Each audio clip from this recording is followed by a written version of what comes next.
여러분, 그동안 전도자는 1장에서 4장까지 말씀 속에서 하나님이 없는 인생은 무의미한 인생이고 허무한 인생이다, 이런 말씀을 강조했어요.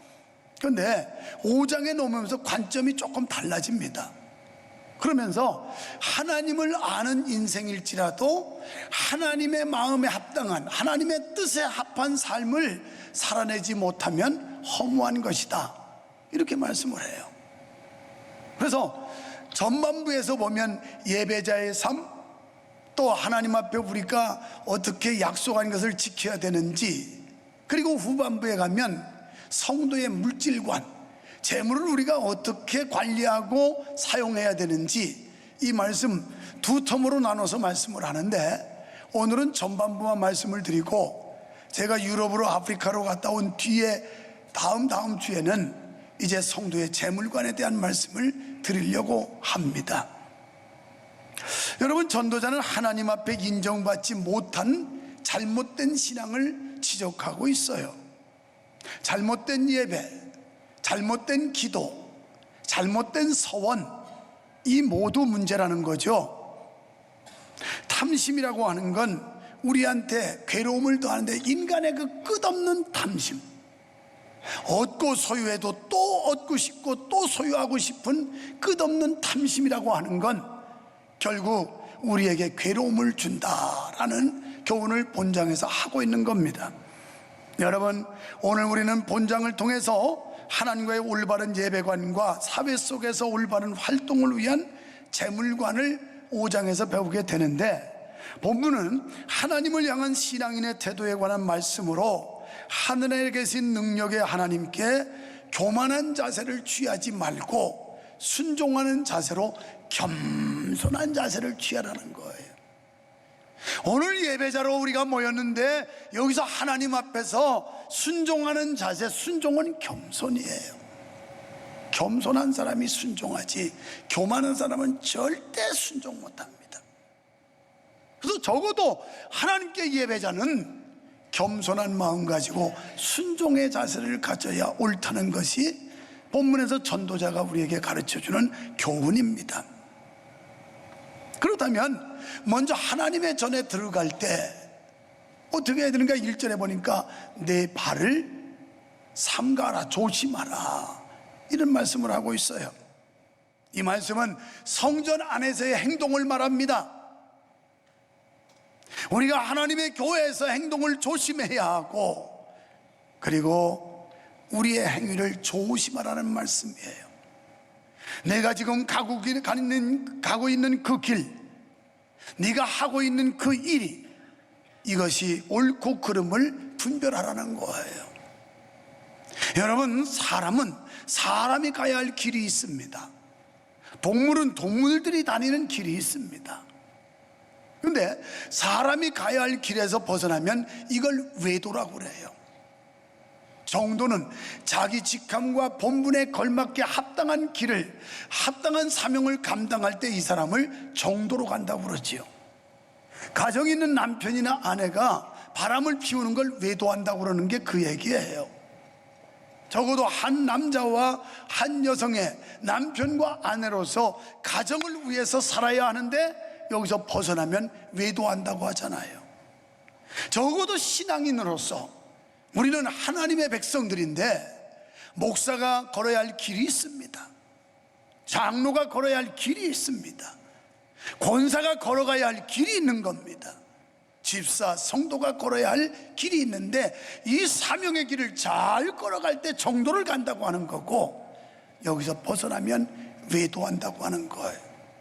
그런데 우리는 하나님 앞에서 이런 영적 외도를 빈번히 하면서도 아무렇지도 않게 무의미 무감각한 상태로 나와서 하나님께 예배자라도 앉았다는 이 자체가 얼마나 부끄러운 일인지 몰라요. 이건 예배자의 결함입니다. 예배자로서의 결격 사유입니다. 그래서 내가 행하는 바와 가고 있는 곳이 어디임을 기억하라. 여호수아 5장 15절에 보니까 내 발에서 실을 벗어라. 내가 선 곳은 거룩하니 그 장소가 팔레스타인, 여러분, 광야 뭐가 그렇게 거룩하고 무슨 옥토도 아니고, 그러나 여호와의 임재가 있는 그 장소였기 때문에 거룩한 곳이라고 지적하고 있는 겁니다. 뿐만 아니라 출애굽기 3장 5절에 보면 하나님이 가라사대 이리로 가까이 하지 말라. 너희의 선 곳은 거룩한 땅이니 내 발에서 신을 벗으라 그랬어요. 여기서 신발을 벗는다는 것은 하나님 앞에서 깨끗한 모습으로 서는 것을 말씀합니다. 그런데 이 발이라고 하는 건 원죄로 더럽혀진 이 악한 세상에 마구 돌아다니면서 남겨진 흔적들이에요. 그래서 이런 나쁜 행동들, 더럽고 추악한 이런 행위들에 대해서 여호와 하나님 앞에서 성결하고 깨끗한 심령으로 서라는 말씀이에요. 출애굽기 30장, 38장, 40장에 보면 여러분, 아론과 그의 자손들이 여호와의 전에 들어갈 때 물두멍에 물을 떠서 손과 발을 씻었다, 이렇게 기록하고 있어요. 적어도 여호와의 전에 하나님 앞에 예배자는 어떤 자세여야 되느냐? 예수 그리스도의 십자가의 대속의 피로 씻김을 받아야 하고, 십자가의 은혜로 사함을 받아야 하고, 그래서 우리의 심령의 정결한 마음을 가지고 예배자로 서야 그게 진정한 예배자라는 말이에요. 그런데 우리는 어떨까요? 이런 자세를 갖추고 지금 여러분이 앉아 계십니까? 그저 예배 시간 맞추기도 허겁지겁하고 맞추기는 그냥 지각하기 바쁘고, 제가 볼 때는요, 적어도 아침 저녁으로 샤워를 하는 사람들 같으면 간단히 해도 돼요. 한 달에 한 번 목욕하는 사람 같으면 많이 밀어야 될 거예요. 구석구석 닦아야 될 거예요. 우리가 매일 아침 새벽을 깨우면서 자기를 돌아보고 자기 양심의 거울을 성경에 비춰보면서 자기 심령의 정화 작업을 끊임없이 하는 사람들은 어찌 보면 예배 직전에 와서 잠시 묵상하며 감사와 찬양을 드리고 생각나는 죄를 회개하면 될지도 몰라요. 일주일 내내 자기 멋대로 세상에서 짓밟고 돌아다니는 이 더럽혀진 발을 가지고 와서 여호와 앞에서 신을 벗어야 되는데 우리는 그런 작업이 전혀 없이 예배하고 있어요. 이게 문제올시다. 우리는 예배한다고 떠들고 있지만 하나님과는 무관한 예배, 하나님이 전혀 기뻐하지 않는 예배를 하면서도 우리는 위안을 삼고 있어요.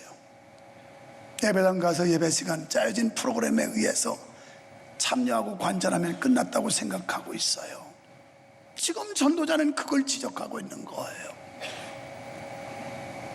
발을 조심하라. 경건한 마음으로 예배드리라는 말씀이에요. 하나님께 예배드려지는 예배는 그 장수의 화려함이나 거치장에 좌우되지 않습니다. 감사하게도 우리가 이렇게 화려하고 아름다운 조명 속에 예배하지만, 그러나 지하실 구석일지라도 2층 임대 건물일지라도 거기에 여호와의 말씀이 선포되고 여호와의 이름으로 예배드려지는 장소라면 그곳이 여호와의 임재가 있는 여호와의 거처란 말이에요. 중요한 것은 우리의 예배가 엄숙하고 경건하게 진정한 순종과 헌신으로 드려져야 한다는 것입니다. 만약 우리의 예배가 외향적이고 형식적인 예배로 드려진다면 하나님께서는 받지 않으실 겁니다. 화려할 수는 있죠. 잠시 잠깐 마음의 뭉클함과 감동은 주겠죠. 그러나 사람들은 그 화려함 속에 빠질지 모르지만 하나님은 개념치 않는 예배라면 그 예배는 허무하다는 거예요. 성가대가 아름답게 찬양 잘하셨어요. 오케스트라 연주도 잘했어요. 이보다 더 큰 규모의 수백 명의 합창단, 수백 명의 오케스트라가 아무리 찬양하고 연주를 한다 하더라도 이런 기본적인 예배자의 자세가 확립되지 않으면 하나님과는 전혀 상관없는, 하나님께 상달되지 않는 예배라고 볼 때 거기에 무슨 의미가 있고 무슨 가치가 있으며 무슨 보람이 있겠습니까? 중요한 것은 우리의 예배가 엄숙하고 경건하게 진정한 순종과 헌신으로 드려져야 되는 줄로 믿습니다. 그래서 하나님이 원하시는 것은 내적 영혼의 헌신이기 때문에 그래요. 사무엘상 15장 22절에 뭐 엄청난 많은 재물을 갖다 드려도 주의 목소리 듣는 것보다 더하겠느냐, 순종이 제사보다 낫겠느냐. 우리가 순종하는 경건한 마음과 정결한 심령 가지고 예배하지 않으면 아무리 거창하고 화려한 예배를 드려도 하나님은 개념치 않으신다는 거예요. 지금 우리가 무엇 때문에 여기 모였습니까? 여호와를 경외하고 찬양하고 예배자로 모인 거 아니겠습니까? 하나님을 높이기 위해서 모인 거 아니겠습니까? 우리가 하는 이 모든 행위가 하나님께 상달되기를 기대하는 마음으로 모인 거 아니겠습니까? 여러분, 우리의 예배는 외적인 것이 되어서는 안 됩니다. 형식에 빠진 의식주의보다 더욱 중요한 것은 하나님의 의를 실천하는 것입니다. 성도는 하나님 앞에 나올 때 자신을 살펴 합당한 준비를 해야 돼요. 그래서 여러분이 예배 전에 최소한 10분 전, 20분 전에 오셔서 자기를 돌아보고 주님의 피 흘리심으로 사함을 받아야 돼요. 그런 찬송을 부르잖아요. 죄에서 자유를 얻게 함은 보혈의 능력 주의 보혈, 정결한 마음을 얻게 하니 참 놀라운 능력이로다. 주의 보혈 능력이도다. 주의 피 믿어. 주님의 보혈의 능력이 있음을 믿어주시면 아멘 합시다. 주의 피를 믿어야 되는 줄 믿으시기를 바랍니다. 예수 그리스도의 십자가의 대속의 피를 믿지 못하면 그 예배는 진정한 예배가 될 수 없어요. 여러분은 진정한 예배자로 이곳에 설 수가 없어요. 설교하는 유목사도 마찬가지고 메시지를 듣는 여러분도 마찬가지예요. 나는 이 말씀을 묵상하면서 과연 우리 교회의 예배가 하나님 앞에 합당한 예배인지, 하나님이 찾으시는 예배, 하나님이 받고 싶어하는 예배일지가 얼마나 고민됐는지, 인도자인 제게 1차적인 책임이 크지 않겠어요?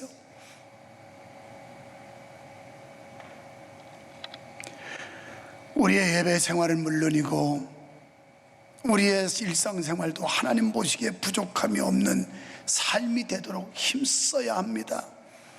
성도 여러분, 지금 우리는 어떠한 예배를 드리고 있습니까? 너무나도 많은 사람들이 타성에 젖은 신앙생활을 하고 있어요.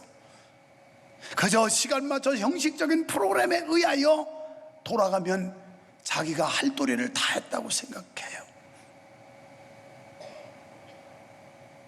또한 그저 적당히 기도하고 이런저런 약속도 쉽게 합니다. 전도자는 지금 말씀합니다. 형식적인 예배가 아니라 진정과 신령한 예배를 드리라고요. 요한복음 4장 24절에 하나님은 영이시니 예배하는 사람들은 신령과 진정으로 예배를 드려라. 성령으로 예배되는 우리 교회가 되기를 소망합니다. 이 안에 성령의 기름 부으심이 있는 예배가 되기를 원합니다. 여러분과 저의 마음속에 성령의 기름 부으심이 있는 살아있는 예배가 되기를 소망합니다. 그래야 예배가 진정한 예배가 될 수 있어요.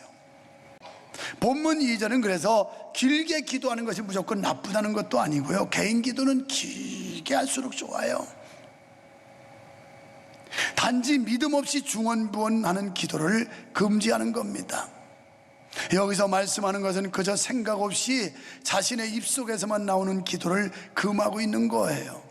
그러기에 성도의 기도는 성령의 인도로 진행되어야 될 줄 믿습니다.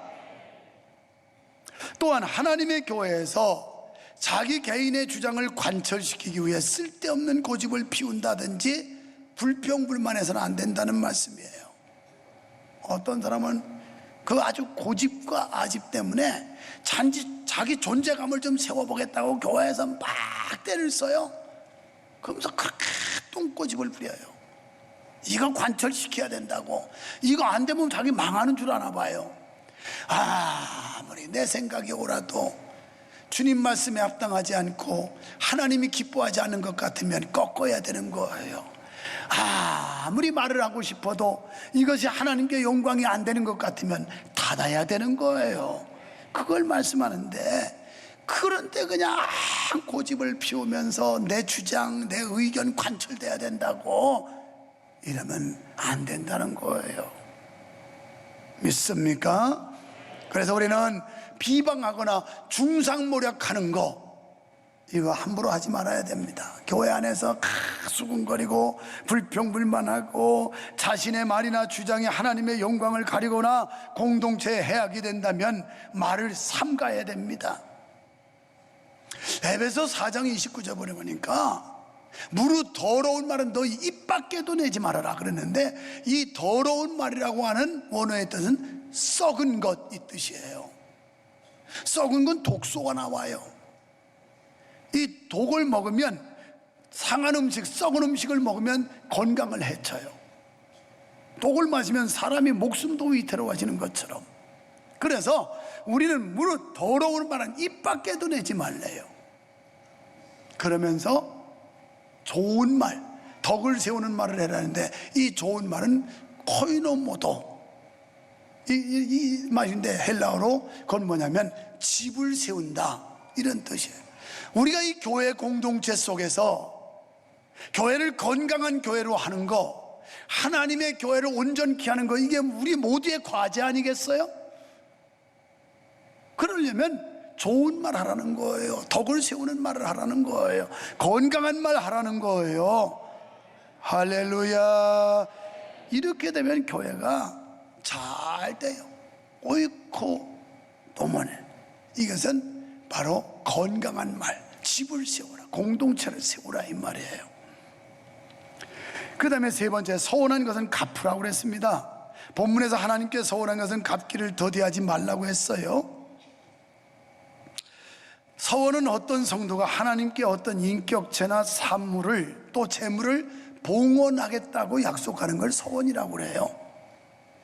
창세기 28장 20절로 22절에 보면 야곱이 베델에 올라가서 나를 온전히 무사히 돌아오게 하시면 내가 이곳에 단을 쌓을 것이고 전을 세울 것이고 뿐만 아니라 나의 그 소득되어진 것 가운데 10의 1조를 드리겠습니다, 이런 서원을 해요.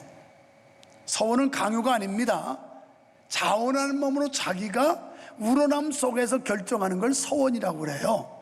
그런데 성경은 내 마음에 우러나서 약속한 것이 할지라도 하나님과의 약속이기 때문에 반드시 지켜라 이렇게 말씀해. 신명기 23장 21절에 보면 내 하나님 여호와께 서원한 것은 갚기를 더디하지 말아라, 신속히 행하는 게 좋아요. 하나님과 철석같이 약속을 해놓고도 이거 자꾸 미루다 보면 마귀가 역사를 해요. 사탄이 못하게 만들어요. 시편 15편 4절에 하나님께 서원한 게 실수로 했든지 착각으로 했든지 잠꼬대로 했든지 해로울지라도 지켜라 그랬어요. 왜냐하면 서원은 하나님과의 약속이기 때문에 그래요.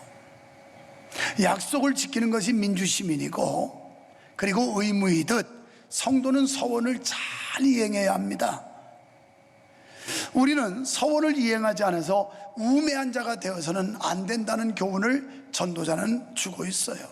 여러분 생각해 보세요. 사람이 어찌 왕 앞에서 함부로 약속할 것이며 약속한 것을 어길 수가 있겠어요? 하물며 세상 권력 앞에도 그렇다면 전능하신 여호와 하나님 앞에 약속한 건 우리는 반드시 지켜야 된다는 거예요. 그런데 사람들은 쉽게 무효화시켜 버려요. 번복하고 자기 기분으로 했다가 아무것도 아닌 것처럼 생각하고 이러지. 이건 무지한 사람들이 하는 일이라는 거예요. 전도자는 무조건 하나님 앞에 나아가 그분께 아무렇게나 예배하는 행위가 하나님께서 기뻐하시는 예배가 아니라고 강조하고 있습니다. 우리는 주님의 말씀에 순종하는 자세를 가져야 할 줄 믿습니다. 왜냐하면 주께서 기뻐하시는 것은 제사나 제물이 아니라고 말씀드렸어요. 그 목소리를 듣는 것이므로 순종하는 사람 말이 주님을 기쁘시게 해드리는 것입니다. 그 다음에는 하나님을 경외하는 마음을 가져야 돼요. 이 경외라는 단어는 이런 거예요. 두렵고 떨리는 마음. 하나님이 공포의 하나님, 두려움의 하나님이 아니라 그분의 위엄, 그분의 존엄, 이 앞에서 우리가 조심성 있게 행동하는, 이걸 경외라고 그러는 거예요. 그러면 이 하나님의 집에서 모인 우리 그리스도인들이 하나님 앞에서 조심성 있게 행동해야 되지 않겠어요? 말 한마디를 해도 그렇고 행위 하나를 해도 그렇고. 그래서 우리의 예배는 여기서 드려지는 게 끝나는 게 아니라 이 예배가 사회생활까지 연속적으로 이루어져야 하는데 그렇지 않아요. 교회에서는 아주 거룩한 척하고 경건한 척하는데 교회 문 열고 세상에 가기만 하면 그때부터 언제 그랬느냐는 식으로 돌변하는데, 이게 문제옵시다. 이건 살아있는 예배가 아니에요. 산 제물이 아니에요. 예배의 연속성, 결국 이 성전 안에 하나님이 계시다고 믿는다면 교회 밖에도 편지하신 하나님이 불꽃 같은 눈으로 우리를 감찰하고 계시다고 믿어야 되는 거예요. 그분이 듣고 계시고 그분이 말씀하고 계시고. 그래서 편지하신 하나님, 어디나 아니 계신 곳이 없는 하나님을 믿으신다면 우리가 그 하나님의 불꽃 같은 눈초리 앞에서 함부로 아무렇게나 말하고 행동할 수 있겠어요? 정직할 수 있겠죠? 진실할 수 있겠죠? 솔직할 수 있겠죠? 하나님 앞에 바로 살아갈 수 있을 거예요. 그래서 주님이 말씀한 대로 빛과 소금의 역할을 감당해서 영향력 있는 삶을 살아갈 수 있는 줄 믿습니다. 우리가 성도의 구실을 다하려면 주를 경외해야 합니다. 그러니까 우리의 생활 속에, 우리의 삶 속에 하나님을 의식하고 살아야 된다는 거예요. 한시도 하나님을 잊어버리지 말고 하나님이 살아계셔서 지금도 보고 듣고 계시다고 하나님을 의식해야 된다는 거예요. 주께 대한 경외심이 없으면 방자하게 되기 쉽고 합당치 못한 일들의 마음을 빼앗기게 됩니다. 주님을 경외하는 마음이 있을 때 타협을 배제할 수 있으며 세속을 쫓지 않게 됩니다. 그리할 때 성도로서 빛을 발하게 될 줄로 믿습니다. 성도 여러분, 우리 모두 이 시간 자신을 살펴봅시다. 지금까지 우리가 온전한 예배자로 섰는지, 지금 이 자리에 있는 내 심령이 주님이 받으심직한 상한 심령이 됐는지 우리 자신을 살펴봅시다. 우리는 과연 올바른 예배관이 있는지를 생각해 봅시다. 그래서 올바른 예배관 가지고 하나님께 산제물로 드려서 우리의 시간 드리는 이 예배가 산제사가 될 수 있기를 소망합니다. 하나님이 받고 싶어하는 예배, 하나님이 만나고 싶어하는 교회, 하나님이 만나고 싶어하는 성도 여러분 되시기를 주님의 이름으로 축원합니다.